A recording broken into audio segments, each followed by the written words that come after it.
Assalamualaikum warahmatullahi wabarakatuh. Perkenalkan saya Hendy Setianingrum. Saya mahasiswi PJJ Informatika dari Universitas Cyber Asia. Pada kesempatan kali ini saya akan mempresentasikan UTS dari mata kuliah Teori Informasi.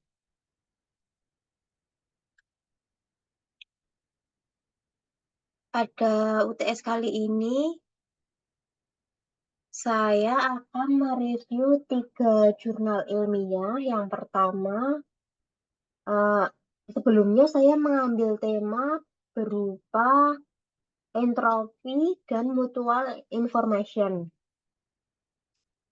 Tiga jurnal tersebut adalah yang pertama analisis bibliometrik pakai Sanom entropi dengan tren penelitian dan relevansi multidimensial.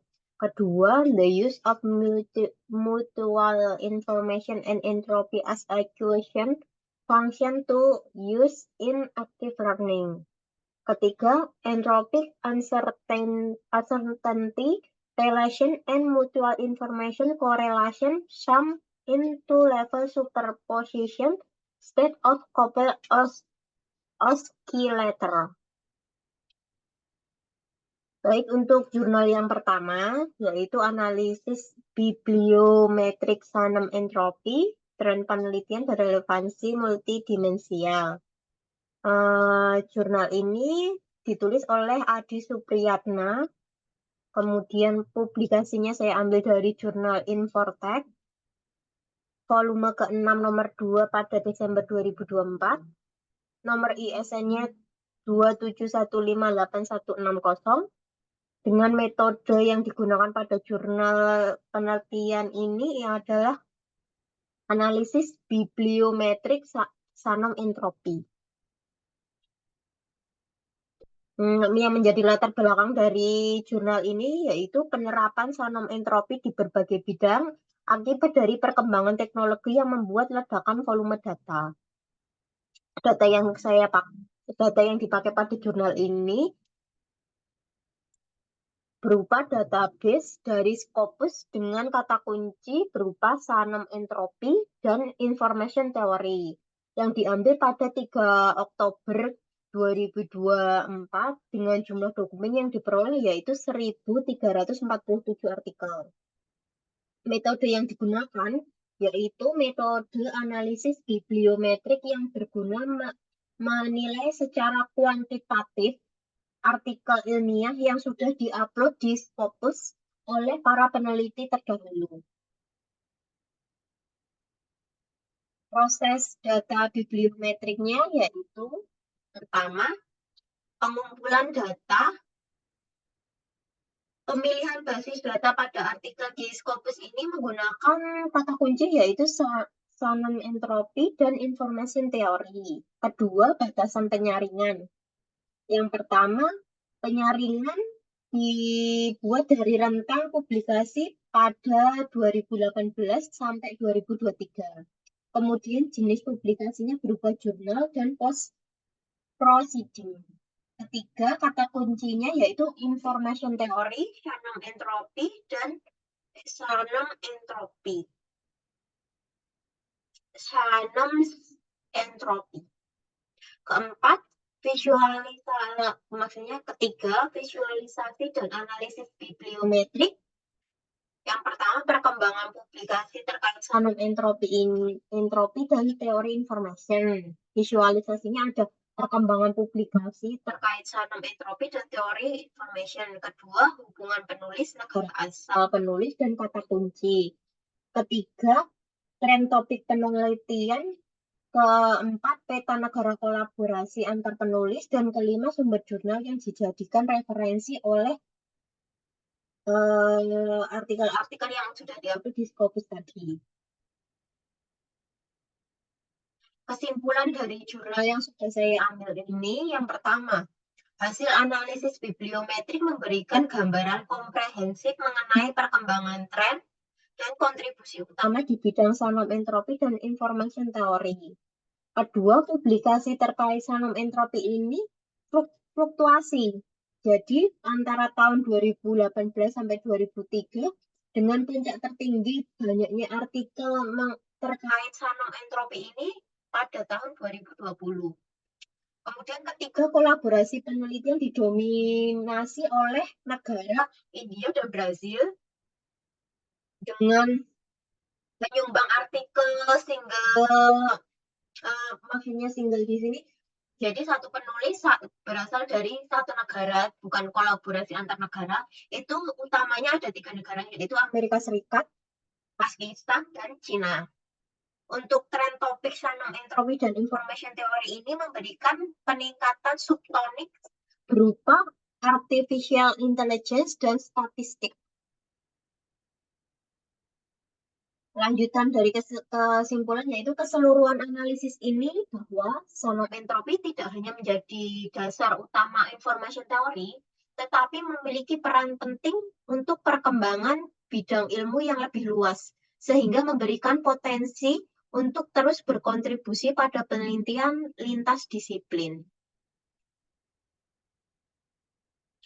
Kemudian jurnal yang kedua yaitu The Use of Mutual Information and Entropy as an Exclusion Function to be Used in Active Learning. Penulisnya yaitu F. Warren, S.A.C., Yelai, E. Pistacchi, and R. Smith. Publikasinya ini saya ambil dari Carl Griffith University School of Engineering Research Conference. Kemudian link dari filenya terlampir. Tahun publikasinya yaitu tahun 2024.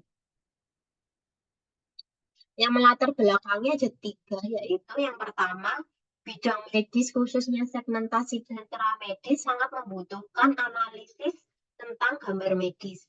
Kedua, penggunaan deep learning telah teruji efektif, hanya saja membutuhkan waktu dan biaya yang banyak. Ketiga, active learning dapat dalam penerapannya mengurangi keharusan data berlabel. Data berlabel ini berasal dari penggunaan deep learning yang sebelumnya. Selanjutnya, data yang saya ambil dari jurnal ini terdiri atas 76 CT scan preklinis tikus dengan model yang digunakan untuk penelitian ini berupa model deep learning yang dipakai ialah DenseNet dan platformnya NiftyNet. Evaluasi modelnya menggunakan Discord Coefficient atau DSC.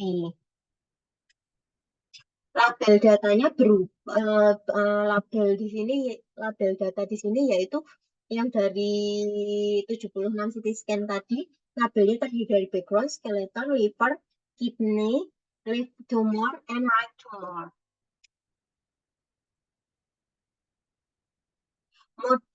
Proses tahapan dari jurnal ini, yang pertama yaitu model deep learning. Yang pertama, pengumpulan data. Dari 76 sampel CT scan tadi dibagi menjadi 3 bagian, yaitu 16 scan digunakan untuk pelatihan awal, 4 untuk pengujian, di mana 16 dan 4 tadi itu merupakan pemilihan secara acak dengan rasio 80/20. Dengan sisanya 56 CT scan digunakan sebagai pool data tanpa label. Kemudian kedua, processing, yaitu melakukan resampling dan resizing sehingga diperoleh dimensi data konsisten. Kemudian evaluasi performa model memakai DSC. Nilai rata-rata yang diperoleh dari DSC ini yaitu 0,7. Berada di sini. Nih. Dasar sini. 0,7. Kemudian kedua yaitu fungsi akuisisi. Fungsi akuisisi ini yaitu gabungan antara entropi dan mutual information, di mana entropi ini digunakan untuk mengukur ketidakpastian prediksi model, dan mutual information dipakai untuk mengukur kesamaan antara citra baru dengan data pelatihan. Ini tahap Selanjutnya yaitu nilai korelasi person. Nilai korelasi person di sini skornya akusisi antara gabungan dari entropi dan mutual information atau kita singkatnya sebagai akusisi dengan DSC dengan nilainya yaitu minus 0,25. Kemudian p-value-nya sebesar 0,0559 yang artinya mendekati batas signifikan yaitu 0,05. Kesimpulan yang bisa diambil dari jurnal ini, yang pertama, gabungan antara mutual information dan entropi dapat digunakan sebagai fungsi akusisi yang menjanjikan untuk memilih data yang paling informatif yang berguna dalam segmentasi citra medis.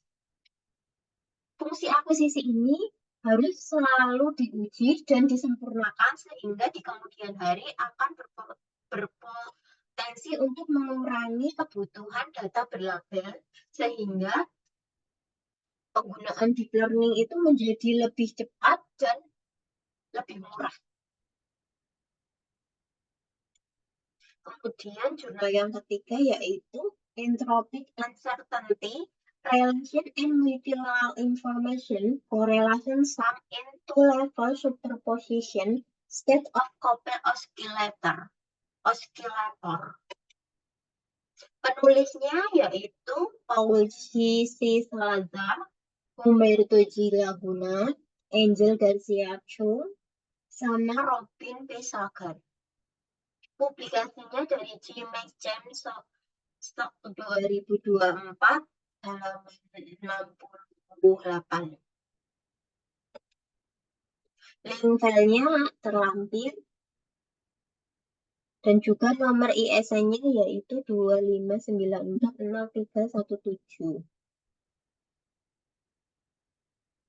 Yang menjadi latar belakang jurnal ini yaitu prinsip ketidakpastian Heisenberg merupakan konsep dasar pada mekanika kuantum di mana prinsip ini dapat dijelaskan dengan definiasi standar. Namun, belakangan ini ada pendekatan yang digunakan yaitu Shannon entropi yang dirasa lebih informatif. Datanya yaitu berupa hasil perhitungan teoritis, jadi tidak ada praktek langsungnya. Hasil dari jurnal ini yaitu perhitungan Shannon entropi di ruangan posisi dan momentum untuk setiap konfigurasi sistem adalah interaktif-atraktif. Interferensi menurunkan korelasi statistik, sedangkan pada interaksi rekursif nilai korelasinya meningkat. Kesimpulannya yang dapat diambil ialah bahwa kekuatan interaksi yang lebih besar cenderung meningkatkan korelasi statistik di mana ada momen anomali pada kasus superposisi dengan interaksi atraktif. Efek superposisi dan interaksi kuantum sangat mempengaruhi relasi ketidakpastian entropi akan korelasi statistik pada sistem kuantum. Sekian presentasi dari saya, kurang lebihnya mohon maaf. Untuk link YouTube-nya nanti akan terus saya lampirkan di sini. Wassalamualaikum warahmatullahi wabarakatuh.